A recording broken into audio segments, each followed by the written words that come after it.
Tantor Audio, a division of Recorded Books, presents The Anthology of Scottish Folk Tales, foreword by Donald Smith, narrated by Mhairi Morrison. Foreword. Why is Scotland such fertile folktale territory? First of all, Scotland is a very diverse country, geographically and culturally. It is big and wee at the same time. It is part of Great Britain, yet proudly independent in identity and imagination. From Shetland and Orkney in the north, to the Borders and Dumfries and Galloway in the south. From the Western Isles to Aberdeenshire and Fife in the east. Landscapes and language vary, sometimes dramatically. In the Highlands, sea and mountain predominate, while in Perthshire it is river and glen. Secondly, this is a living tradition. These tales have not been excavated from dusty tomes. All the contributors are current storytellers, as we go to press, with the sad exception of Lawrence Tulloch, who died in 2017. We are all honoured to be dedicating this book to that most generous host and inspirer of Scotland's contemporary storytelling renaissance. But lastly, these stories matter because they bring us all closer to the natural world, to our shared centuries of human endeavour and to sustaining values. Never has the world had so much need of such stories, and Scotland is proud to make its contribution. Here is a perfect introduction to Scotland, the storytelling nation. Explore and enjoy. Donald Smith, Director, Scottish International Storytelling Festival. Shetland. Lawrence Tulloch. Lawrence Tulloch was born in North Yell in 1942 and was introduced to storytelling by his aunt and his father. His interest in folklore led to him making several radio broadcasts, and he wrote for magazines and local papers. He had 4 books published and left 2 written but not published when he sadly passed away in February 2017. As a storyteller, he travelled extensively to Washington, USA, the Faroe Islands, Sweden, Norway, Slovenia, Ireland and Orkney, and he participated in several Scottish festivals, including the International Storytelling Festival in Edinburgh and Celtic Connections in Glasgow. He recorded 2 tapes of stories and had them remastered to CDs. He enjoyed telling stories and loved the audience reaction, which always left a twinkle in his eye. De Halamas Mariel. At the Burgh Gyo in northwest Yell, there lies the remains of an Iron Age fort. It is on a headland joined to the rest of the island by a narrow neck of land. There are rows of standing stones that lead, on one side, into the fort, but on the other side the standing stones lead the unwary over the high cliff and to their doom. Long after the original inhabitants left, the fort was taken over by a ruthless and cruel band of Vikings who preyed on the honest and hard-working Uddlers. West of Firth, in those days, was a wild and lawless place. It was late autumn, and the children of West of Firth were preparing for Halamas. Wearing the traditional straw hats, they had been to every house in the area, collecting money, the traditional party that took place every year. All the houses, that is, save one. It was a miserable hovel deep in the hills, where the Spaeman, the hermit Isaac Omund, lived. He welcomed no one, and no one knew how he made a living. If he was ever heard speaking, it was always in riddles that no one could understand. All the money collected for Hallowmas was given to Mhairi. She was a spinster who lived alone but loved children, and she was always to the fore at Hallowmas time. Along with Martha Rassison and Jenny Ninian, she went to the shop at Glippapund to buy the food for the party. For the rest of the week, they baked fatty bannocks, kearney buns, oven sliddericks and dumplings. They made tatty soup they kerned for fresh butter, kern milk and bland. A lamb had been butchered, and meat and mealy puddings were cooked. When Mhairi returned home after visiting a neighbour, she was distraught to find that the robbers from the Burgi Gyo had raided the house and taken everything. On being told, the oldest Udler called a meeting, and the folk came from Setter, the Neep, Graven and Vigan to discuss what they could do. There was no question of confronting the Vikings. They were far too powerful, and to try and fight them meant the certain loss of life. Sadly, there were no suggestions, and most were resigned to their fate. "There's only the one thing we can do," declared the oldest Udler. "We maun gang and axe the Spaeman." "There's nae use o' that," said Sigurd Oleson. "He'll never speak to us, and even if he does, we'll never ken what he means." In the absence of any other ideas, Sigurd and Tervel Urterson were sent to consult the Spaeman. When they arrived at his house, they got the impression that Isaac Omund was expecting them.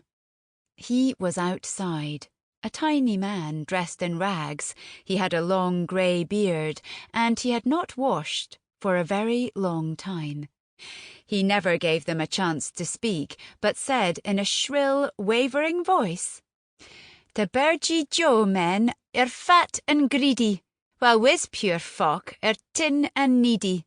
But to mak things right and weel, ye maun o's da Hallowmas Mariel."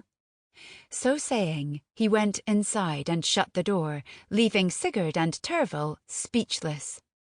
Feeling that their journey had been wasted, they made their way back to the house of the oldest Udler. They told him the Spaeman's rhyme and waited for his response, which took some time in coming.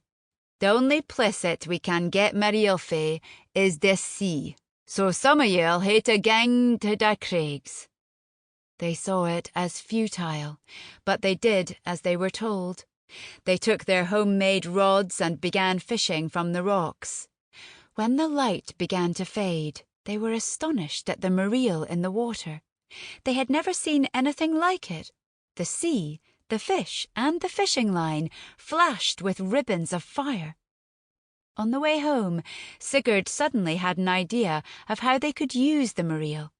He was confident that the robbers would come to steal the fish, so he got Tervel and others to skin the piltocks and sillocks. From the womenfolk, he got old blankets and pieces of linen, and they began to sew the fish skins onto the cloth.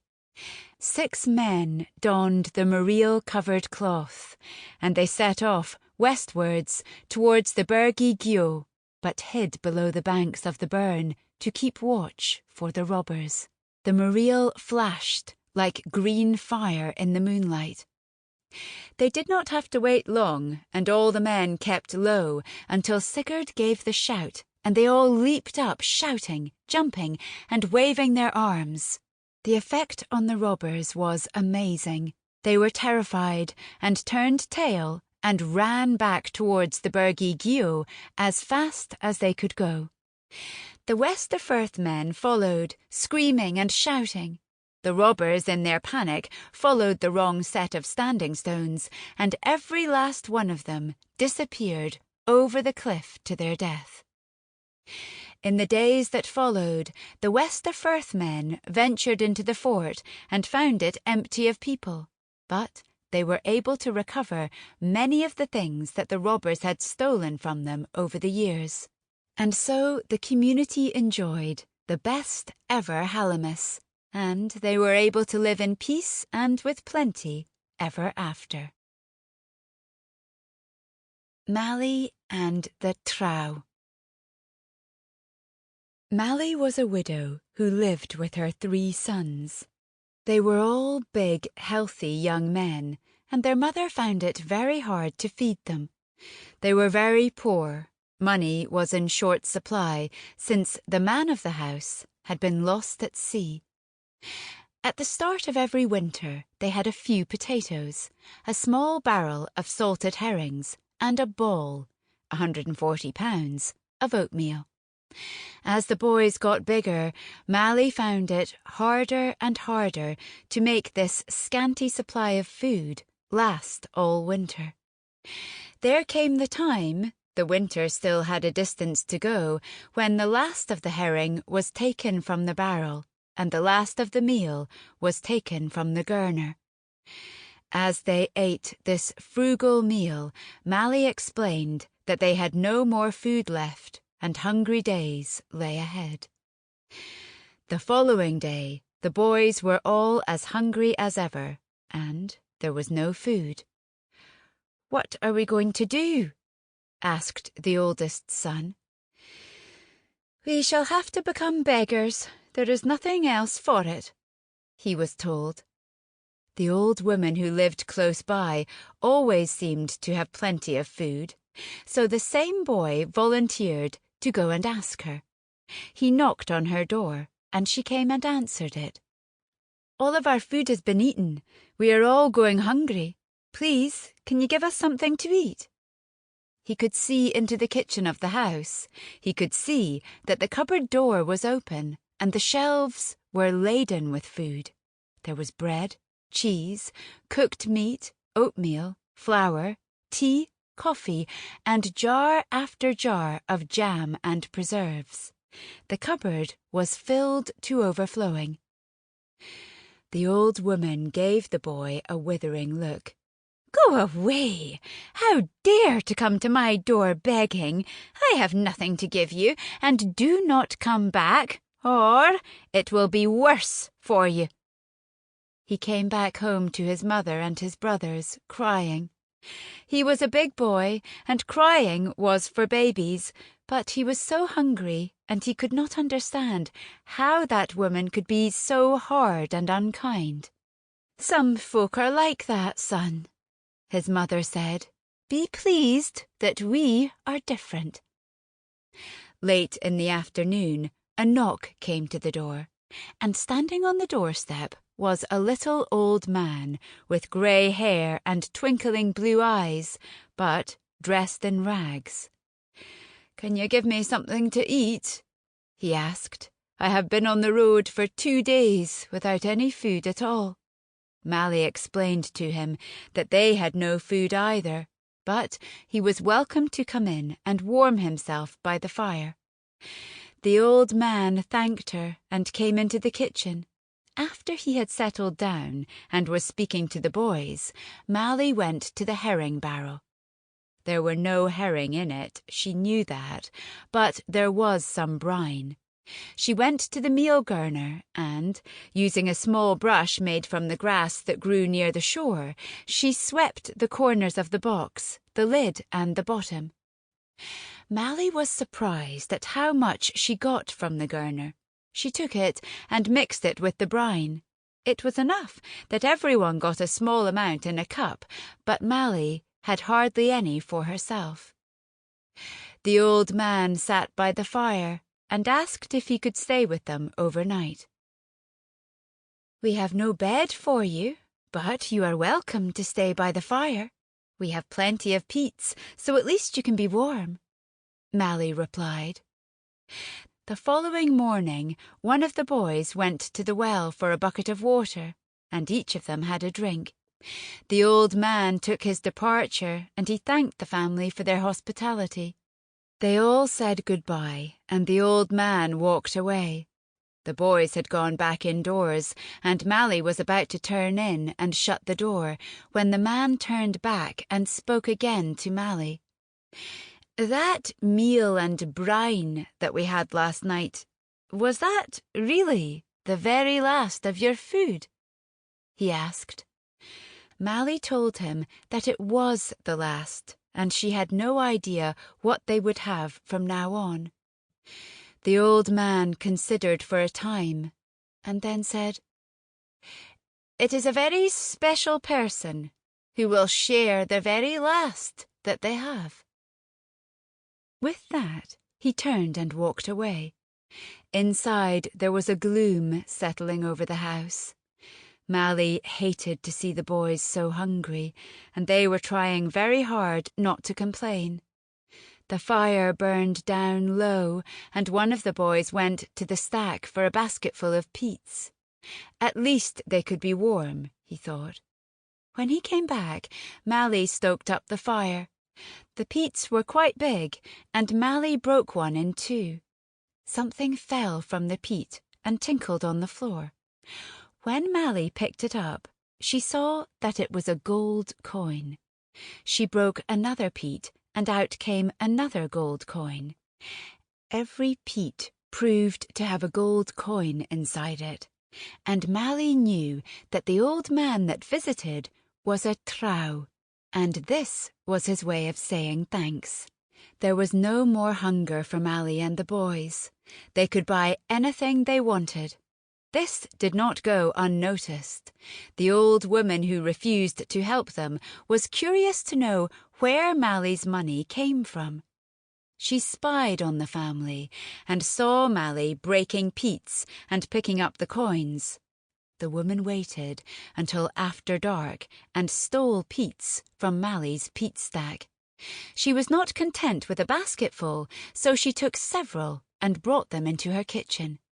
However, when she broke a peat, no coin appeared.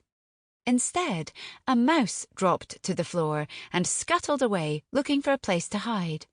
She broke open another and another as she looked in vain for gold coins.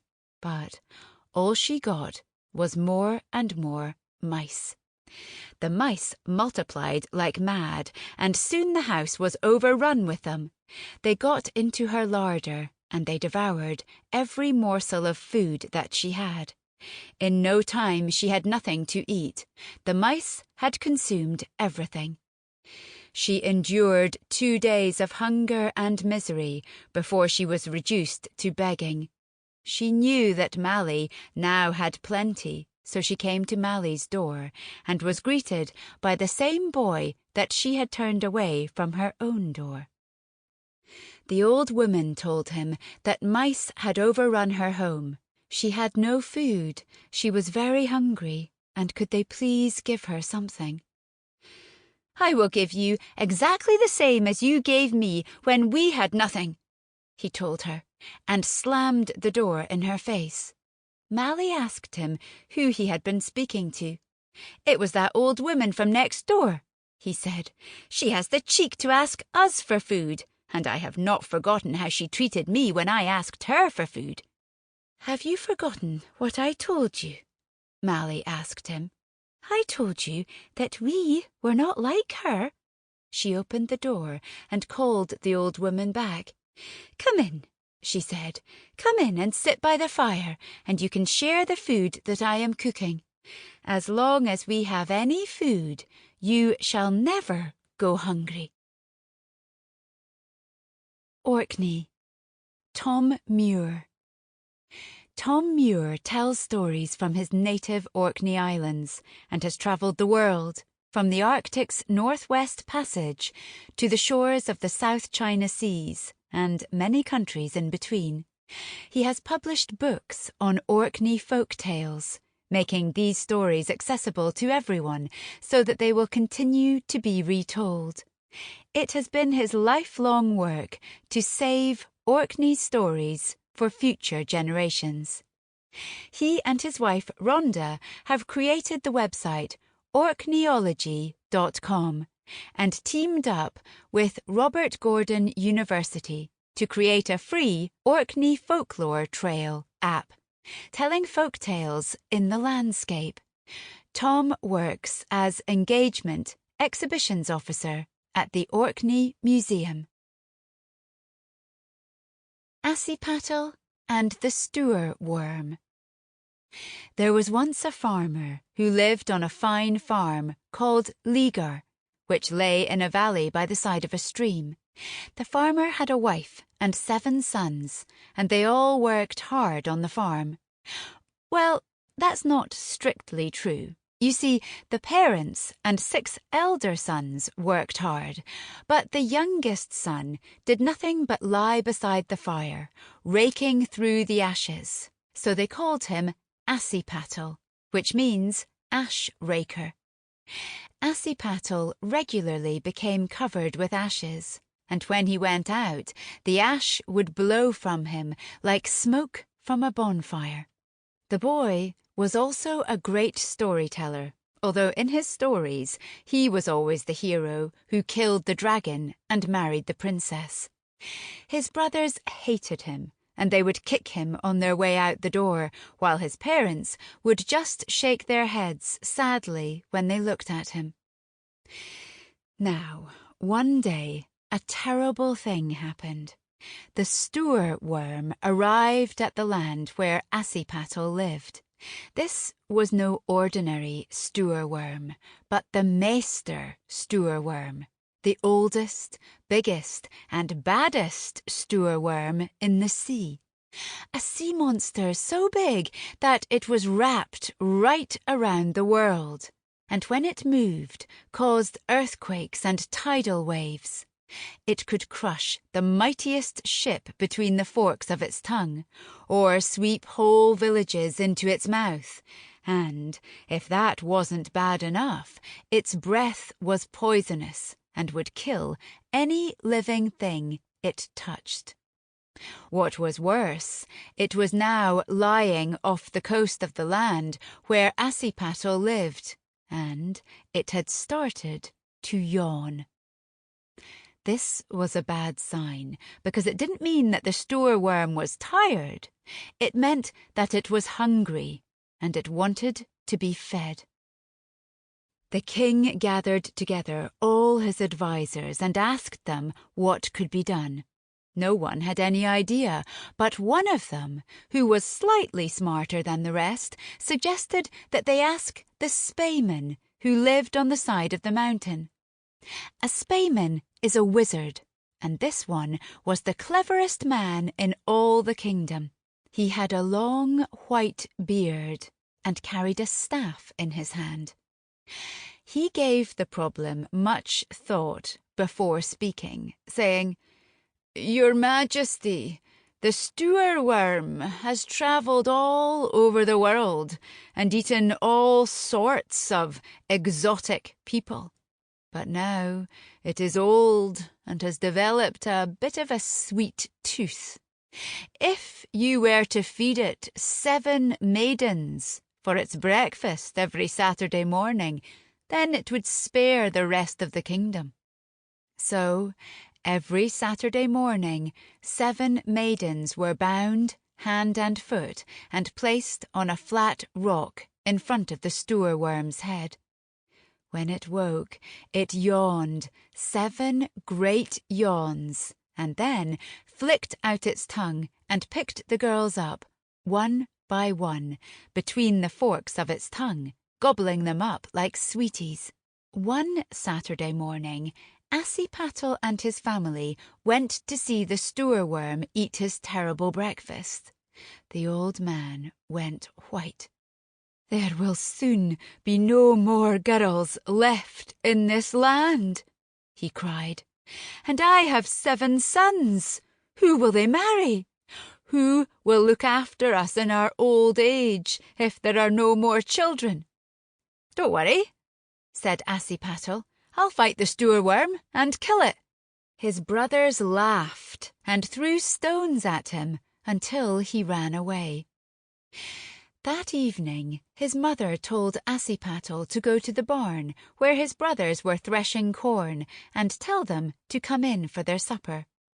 Assipattle went to the barn calling, "Hey, boys, supper's ready." "Get him!" shouted his eldest brother, and they all jumped on top of him and covered him with straw. They would have smothered him if their father hadn't gone out to see what was going on. He wasn't very happy, because it's kind of bad form to try to kill your brother. He gave them a smack on the lug as they went past him, and he sent them to the house. He was still scolding them later at the table, but Assipattle said, "It's all right, father. If you hadn't come in when you did, I was just about to give them all a damned good thrashing." "Well, why didn't you?" sneered his eldest brother. "Because I'm saving my strength." "You saving your strength?" laughed his brother. "What are you saving your strength for?" "For when I fight the stoor worm, of course," said Assipattle. His father shook his head and said, "You'll fight the stoor worm when I make spoons from the horns of the moon." Time passed, and more maidens were fed to the stoor worm. Soon the people complained that this couldn't be allowed to carry on. The king called the Spaeman back to his palace and asked him what could be done to get rid of the monster for once and for all. "Well," said the Spaeman, "there is one thing that would satisfy the stoor worm, but it is too terrible to say." "Say it!" shouted the king, "and that is an order." "Well," said the Spaeman, "if you were to feed it the most beautiful maiden in the land, your daughter, the Princess Gem de Lovely, then it would go away and spare your kingdom." "No!" shouted the court officials. "That is too high a price to pay." But the king raised his hand and said, "No, it is only right that my daughter, my only child, descended from the god Odin and heir to my kingdom, should die so that her people can live. But I crave one indulgence. Give me 3 weeks to find a hero who can fight and kill the stoor worm. If anyone can do that, I will give him my magic sword, Sickersnapper, my kingdom, and my daughter's hand in marriage." A proclamation went throughout the land, asking for a hero to fight the stoor worm. 36 brave knights rode into town. But when the first dozen saw the size of the stoor worm, they rode right through the town, out the other side of the town, and away home again. The second dozen fainted and had to be carried out on stretchers, boots first. The third dozen sank into a deep depression and skulked in the king's castle, drinking his beer and wine. The king looked at them, and he was disgusted, because the blood of an older and nobler race ran through his veins. "Bring me my sword, Sickersnapper," he ordered, "and make ready a boat. Tomorrow at dawn I will fight the stoor worm or die in the attempt." News of this spread like wildfire throughout the kingdom. The king was going to fight the stoor worm. At leaguer, Assipattle was lying by the side of the fire. He was listening to his parents, who were lying in their bed, and they were arguing. "So, the king is going to fight the stoor worm," said Assipattle's father. "We can take my horse, Teetgong. He's the fastest horse in the land, you know." "Yeah," snorted his wife in a disapproving voice. "What's up with you tonight?" asked Assipattle's father. "You're in a very sour mood." "And so I might be," retorted his wife. "Why? What have I done now?" asked the poor old man. "You are keeping secrets from me, and I don't like it." "Why? What secrets am I keeping? I don't have any secrets from you, my dear. Well, that horse of yours. Sample complete. Ready to continue?